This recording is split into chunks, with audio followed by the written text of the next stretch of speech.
UPS na to guys, ang ano niya, trabaho niya, so meron to siyang system sa ilalim na ito, siyempre ito, isasaksak natin to sa outlet.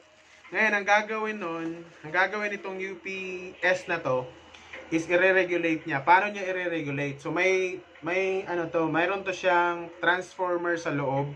Tapos may mga electronic parts din siya na isi-save niya yung kuryente na pumapasok. So ibig sabihin, pagpasok ng kuryente, isi-save niya yon sa isang capacitor.